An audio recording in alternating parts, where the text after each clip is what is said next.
En estos momentos estamos atravesando por un, como diríamos, un renacer de la violencia. Han habido en Loja cosas que antes no había, dos personas asesinadas. Se allanó el Consejo de Participación Ciudadana, se vive un estado como de zozobra. Y en este proceso, ¿qué papel juega el Código Penal? Bien, muy buenas tardes. Muchas gracias por la amable invitación, estimado Alonso. Muchas gracias a todas las personas que nos visibilizan a través de este medio digital. En efecto, el Código Penal, sin duda alguna, constan los preceptos que tratan de evitar el cometimiento de delitos. El derecho penal realmente no es un derecho penal punitivo, no es un derecho penal que está para imponer penas severas, sanciones, sino que se trata de prevenir la conducta, o sea, tener un derecho penal no de reacción, sino preventivo como tal. Esa es la esencia del derecho penal. No se trata de que una vez que la persona ha transgredido el ordenamiento jurídico, que ya ha cometido delitos, sicariato, asesinato, tenga que el derecho penal activarse. Lo que se trata es más bien de prevenir conductas justamente con la tipificación de algunos delitos para que las personas se amedrenten ante la norma penal. Ese Si es el no verdadero. cometan esto porque les puede caer esta sanción. Correcto. Es, Esa es la esencia del derecho penal. Y esa es la esencia de un Estado constitucional de derecho. No es accionar cuando ya ha sido cometido el delito, sino tratar de prevenir, no solamente con la tipificación de los delitos, también con ciertas políticas públicas que vayan lógicamente en tratar de prevenir actos delincuenciales. Ahora, cuando ya se comete el acto delincuencial o cuando se prevé que se va a cometer, hay estas figuras que el Código Penal establece como el allanamiento, ¿no es cierto? Sí, sin duda alguna. Ya Pero, cuando se han cometido hay hechos lesivos, entonces ya se encuentra tipificado, descrito en la normativa, actos que van a ir a contrarrestar esos hechos. Y entre ellos, lógicamente, una figura, una institución jurídica del derecho penal es el allanamiento. ahora, ¿se allanan oficinas del propio Estado? Sí, sin duda alguna, no hay una prohibición en cuanto al allanamiento. El allanamiento tiene que cumplir con los requisitos previstos en la normativa legal y si cumple con los requisitos previstos en la normativa legal, se lo puede hacer sin duda alguna. Ahora, nos señalaban, y creo que es opinión generalizada de todos los abogados, de que este proceso del allanamiento tiene que ser previa petición a un juez que esté conociendo la causa. Claro, claro que sí. O sea, refiriéndonos al allanamiento del Consejo Del de la Consejo de Participación, Participación por ejemplo. Ciudadana y Control Social, ¿verdad? Hay dos escenarios, sin duda alguna. El primer escenario, el allanamiento tiene que ser legal, tiene que ser formal, para que lo encontrado dentro de la oficina sea legal, tiene que haber una orden previa emitida por un juez competente que ordene que se puede realizar el allanamiento. Pero más allá de ello, también hay que tener claro si en el allanamiento consta poder allanar o poder confiscar dispositivos móviles o dispositivos propios. Entonces, si existe una orden de allanamiento en la que en efecto indica que también se puede allanar los dispositivos móviles, los computadores portátiles propios, no hay ningún problema. Se entiende propios, no los que son de propiedad de la oficina. O Exactamente. sea, yo puedo tener mi computador y puede haber un computador de la oficina. Sin duda alguna, propios de mi Ya. pertenencia. Lo que es del Estado, lo que me da el Estado como herramienta de trabajo es del Estado. Pero esa orden tiene que venir explícita por parte del juez. Sí, pero nuestro Código Orgánico Integral Penal, con el objetivo, lógicamente, de que no se vaya a dañar el medio probatorio, de que no se vaya a corroer el medio probatorio, nuestro Código Orgánico Integral Penal sí permite y sí prevé poder solicitar justamente órdenes de allanamiento vía WhatsApp, vía cualquier medio tecnológico, que después yo lo tengo que formalizar. Sí, lo tengo que formalizar, pero puedo hacerlo, lógicamente, sin ningún problema, solamente con el hecho de que el fiscal solicite a la jueza o al juez, y en este caso la jueza pero tiene que estar legalmente notificado qué equipos pueden como tal allanárselos en este caso para poderlos tener bajo la custodia de la fiscalía y posteriormente poder explotar esos equipos y ver qué se encuentra. ¿Y el cateo y registro? Ya, se lo puede hacer. Lo que pasa es que ahí, de lo que se puede visibilizar, y ahí por eso indicaba, me parece que hay dos momentos. Sí me parece que hay un uso arbitrario por parte de la fiscalía, porque de lo que se puede visibilizar, Ujú. lógicamente, en los videos, teniendo en cuenta que existe una orden de allanamiento que indica que se pueda como tal allanar dispositivos móviles, que se pueda allanar los computadoras portátiles, pero la fiscal dice el Código Orgánico Integral Penal que tiene que dirigir la investigación. La fiscal no está para tratar de arrancharle el celular como nosotros podemos visibilizar en ese video. Eso es algo grave, ¿no? A ver, expliquémonos, doctor. Ella lo único que hace es hagan esto, háganlo de acá, háganlo de allá. No puede ella coger y meter la mano. Correcto. Procedimentalmente la norma es clara. El COIP dice que no se puede interpretar, no puedo hacer una interpretación extensiva de la norma, sino tengo que hacer una interpretación literal. Y a la interpretación literal de la norma, una de las atribuciones de la Fiscalía es dirigir los allanamientos. Está correcto que ella dirige. ¿Por qué? Porque es grave. Porque incluso recordemos nosotros que hay una ley orgánica justamente en cuanto al uso progresivo y racional de la fuerza. Y ese uso progresivo y racional de la fuerza está solamente supeditada para la Policía Nacional y para los servidores militares. No está supeditado para el fiscal. Entonces, el fiscal no puede, bajo ninguna naturaleza, hacer ese acto de lo que se puede visibilizar en el video, arranchar. No es competencia del fiscal. Eso, con base a ese uso progresivo y racional de la fuerza, le corresponde a la Policía Nacional o a la Policía Judicial, que es un cuerpo. Podría ser un símil el hecho de que ven corriendo un delincuente, coja el fiscal y saque una pistola, un arma de fuego y dispare. Lógica. Eso no está en condición. Él no puede hacer eso. No puede como tal. No lo puede hacer. Ahí hay un uso procedimental. Si bien es cierto, existe la orden de allanamiento, habrá que ver, como repito, si está dentro de los dispositivos personales, pero más allá de ello, ya el procedimiento, la fase de ejecución, hay un uso, hay una arbitrariedad por parte de la Fiscalía. Y ese procedimiento inadecuado no puede dar como resultado una nulidad dentro de un proceso penal. Bueno, me parece que hay una estrechísima línea delgada y yo no creo como tal que pudiera establecerse como justamente dar una nulidad a ese hecho. Pero sí hay muchas arbitrariedades por parte de nuestros servidores como tal, en este caso de fiscalía, que debería de corregirse, porque si bien es cierto, va a haber una cadena de custodia, porque lógicamente ese celular entra a una cadena de custodia, de autenticidad, legalidad, son algunos criterios que exige la normativa, la va a existir, se lo va a explotar correctamente, pero la parte de la ejecución es algo inaceptable por parte de un servidor del Estado. Ahora, usted, doctor, acaba de señalarnos más bien el hecho de que para todas estas actividades, para todas estas acciones, tiene que haber una orden motivada por parte del juez, en donde le autoriza una y otra cosa. La fiscal, su trabajo su labor es dirigir la investigación, cójanlo de acá, pásenlo de acá, y eso es el trabajo de la fiscal. En esa circunstancia, este ejemplo dado no servirá también más adelante para hacer cosas similares, como por ejemplo, se hace un allanamiento a un determinado lugar, en donde se dice pueden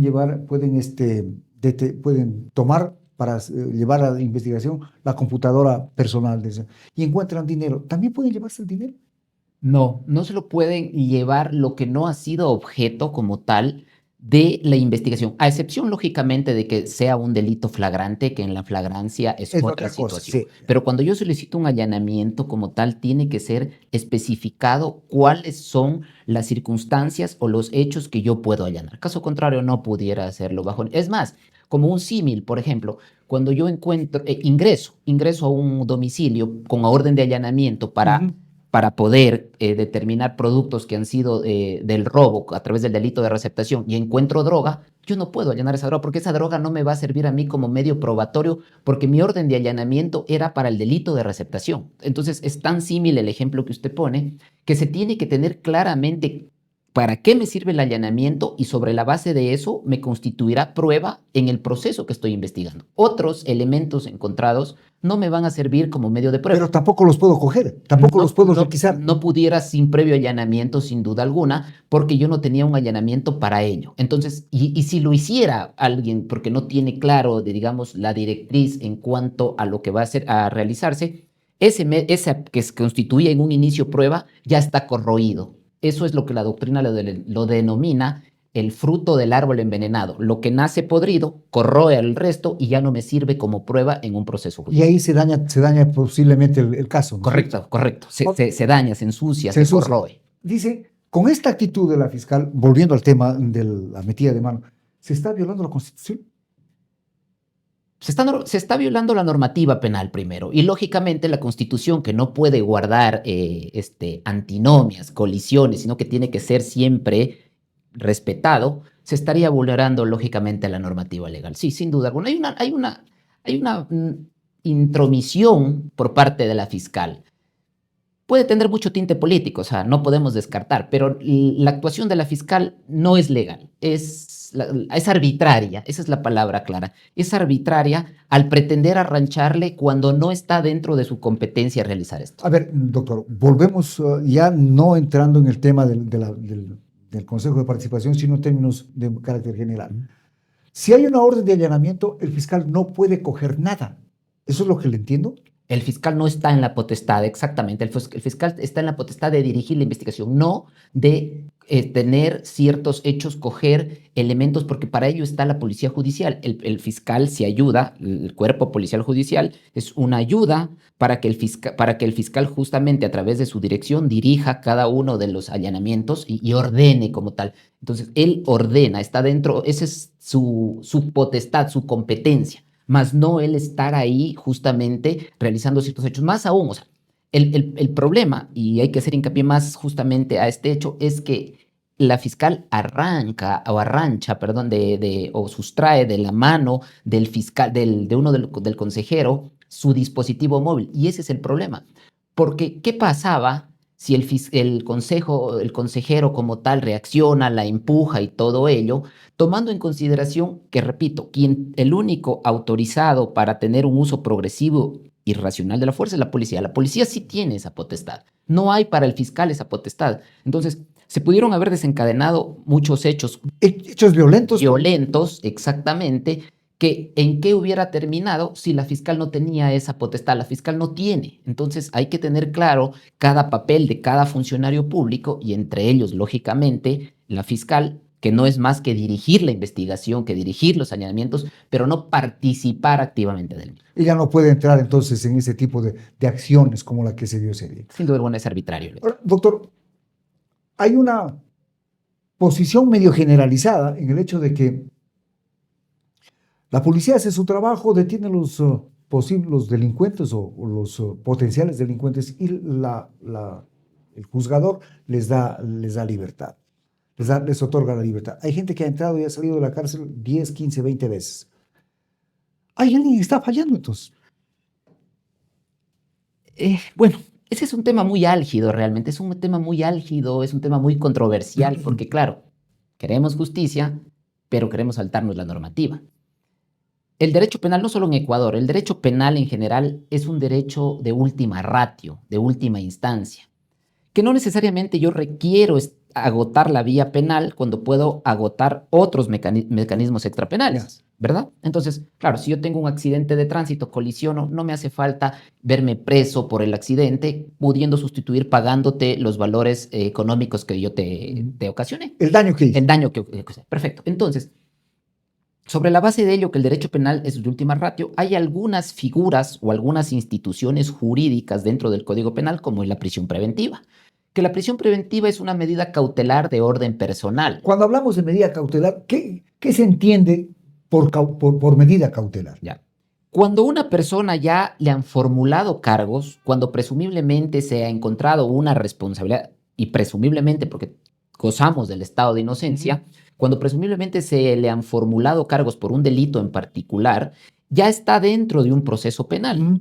Y cuando está ya dentro de un proceso penal, existen medidas cautelares para asegurar hasta cierto punto la comparecencia de la persona al proceso, como para garantizar un pago de una posible reparación integral. Por eso es que hay dos clases de medidas cautelares: personales, que afectan a la persona, que valga su nombre, y reales o sobrebienes, que afectan a los bienes de esa persona. Pero eso no significa que esté juzgado ya, no, que esté declarado culpable o inocente. No hay eso dentro de las medidas cautelares. Bajo ninguna naturaleza. Y justamente por ahí viene, gracias a su pregunta, ahí viene algunos detractores en contra de la prisión preventiva. Porque la prisión preventiva se indica que es como un anticipo de pena, lo que usted acaba de decir. Sí. O sea, si se dice que la Constitución me dice que prima mi estado de inocencia, y si tú me das prisión preventiva y luego el juez a mí me dicta sentencia absolutoria, ese mes, 2, 3 meses, año que yo pasé privado de la libertad, ¿por qué tuvo que haberlo pasado? Pues si hay un anticipo de punibilidad. Tú me estás anticipando a mí una pena cuando todavía yo he sido inocente. ¿Y quién le devuelve ese tiempo? Correcto, justamente. Por ello es que esta prisión preventiva es de última ratio, que es la última medida, porque hay otras medidas. Prohibición de salida del país, uso de grillete electrónico, presentarse periódicamente ante autoridad competente, residir en un determinado lugar. Hay otras medidas que pueden satisfacer justamente que se cumpla con el proceso. Y por ello es que la de la prisión preventiva es la última.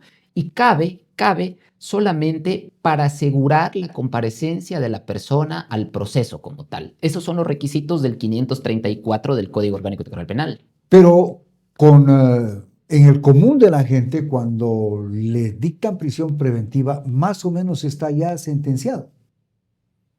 Exactamente. O sea, para dictar prisión preventiva, de hecho hay algunos juristas reconocidos nacionales que están en una línea consensual que dicen que cuando pudiera caber la prisión preventiva, ya cuando se lo va a llamar a juicio y en la última etapa del proceso penal. Cuando estamos en la instrucción fiscal, en la etapa de evaluación y preparatoria de juicio, no es necesario como tal que ya se le aplique una prisión preventiva, sino que ya cuando va a pasar a la última etapa, que es de juicio, ahí sería necesaria la prisión preventiva. Para que no se huya. Para que no se huya, para garantizar esa comparecencia de la persona al proceso. Porque es más, en nuestro país a nadie se lo puede juzgar en ausencia. Tiene que la persona estar presente en el juicio ante los miembros del Tribunal Penal para que escuche el veredicto y para que sepa si se va a confirmar su estado de inocencia o si se va a declarar su culpabilidad. Por disposición constitucional, hay 4 delitos básicamente que sí se pueden juzgar en ausencia: el peculado, el cohecho, la concusión y el enriquecimiento ilícito. Por la gravedad del delito. Estén o no estén presentes, no pueden ser juzgados, ¿no? Sí, tenemos el caso justamente de un ex mandatario que se lo juzgó en ausencia, fue por el hecho de que la Constitución permitía. Caso contrario, no se puede juzgar a estas personas en ausencia como tal. En consecuencia, el hecho de que la gente entre 10, 15, 20 veces a la cárcel por estas decisiones de prisión preventiva no significa que sea culpable de nada. Todavía no, en efecto. La Constitución es clara al indicarnos que prima mi estado de inocencia, que mi estado de inocencia siempre se mantiene incólume y que solo se quiebra ese estado de inocencia con una sentencia ejecutoriada. Ni siquiera con una sentencia, porque puede ser que en primera instancia a mí me declaren culpable. El Tribunal Penal de Loja me declara culpable del delito de robo, pero no quiere decir que por eso ya perdí mi estado de inocencia, porque yo tengo recursos, yo puedo apelar, puedo mandar un recurso de casación ante la Sala Nacional en Quito, de la Corte de Justicia. ¿Cuándo se quiebra o cuándo se me rompe mi estado de inocencia? Cuando esa sentencia ya se ejecutorió. En ese momento recién dejé de ser inocente y paso a ser culpable ya del delito como tal que se me ha imputado. Y entonces estos reclamos que hace la fuerza pública de que entran y salen de la cárcel no tienen mucha razón de ser.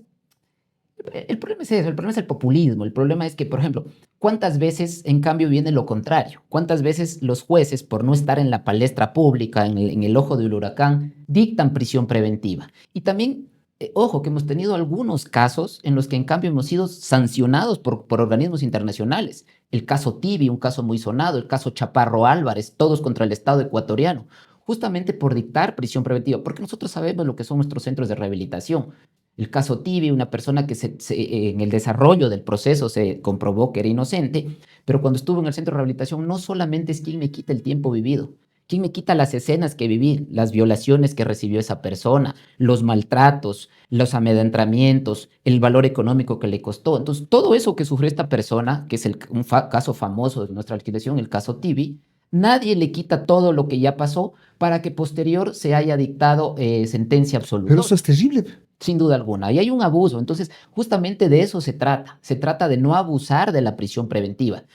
Nuestros jueces a veces han abusado de la prisión preventiva porque, claro, los fiscales dicen, hacemos nuestro trabajo y queremos verlos en los centros de rehabilitación, en las cárceles. Pero no es eso. O sea, hay que cumplir la legalidad. Si tenemos un marco constitucional de derecho, tenemos que cumplir la legalidad para que en efecto se pueda llevar a cabo la investigación y el proceso. Y si los miembros del Tribunal Penal determinan que la persona es culpable, entonces ahí sí esta persona tendrá que pagar una pena en un centro de rehabilitación social. Pero hay una presión mediática que hace que los jueces tomen a veces decisiones equivocadas. Sin duda alguna. Ese es el miedo, lógicamente, de los jueces de no verse ante esta situación de la presión mediática, ante la palestra pública, ante la situación de la ciudadanía. Entonces, muchas de las veces los jueces ante esta situación lo que hacen es dictar una prisión preventiva y sin más allá de darse cuenta de todo lo que el proceso ocasiona, de toda la legalidad que pudiera, ilegalidad que pudiera tener el proceso, porque es clarísima la norma. O sea, la norma sí es clara al decir, solo aquí, el 534 dice, solo en estos dos puntos me cabe la prisión preventiva. Caso contrario, no cabe prisión preventiva. Ahora, doctor, usted como docente de la universidad, formador de juristas, de abogados que van a ir a ejercicio libre o a los tribunales, ¿no generan este tipo de conversación para que los futuros administradores de justicia aprendan a soportar la presión y tomen decisiones en función de lo que está en la norma? Sí, sin duda alguna. Nosotros tenemos dentro de nuestra malla curricular hoy por hoy escuelas de litigación oral, tenemos para que puedan como tal establecer ciertas materias que les vayan a ayudar, lógicamente, psicología jurídica, que les va a ayudar a poder realizar este hecho. Pero ya dentro del campo, dentro del ejercicio, la realidad es otra. Entonces, al verse ante esta situación, lógicamente puede que cambien su forma de ver las cosas, pero nosotros tratamos, en lo mayor de lo posible, formar profesionales honestos, con base a conocimientos de derecho, para que posterior sean aplicados en beneficio de la sociedad, sin duda alguna. Ahora, doctor, dicen muchos, hay que ponerse en los zapatos del juez. Pero ellos deben saber que hay decisiones que deben tomarlas. Y si no están en capacidad de tomarlas, deberían dar un paso al costado. Correctísimo. Es que el juez tiene que actuar en un marco de derecho. El juez no puede salirse del marco de derecho. Si hay un marco de derecho previo, el juez debe de respetarlo. Más bien, tiene que ser el primero en hacer respetar, porque el juez conoce de derecho.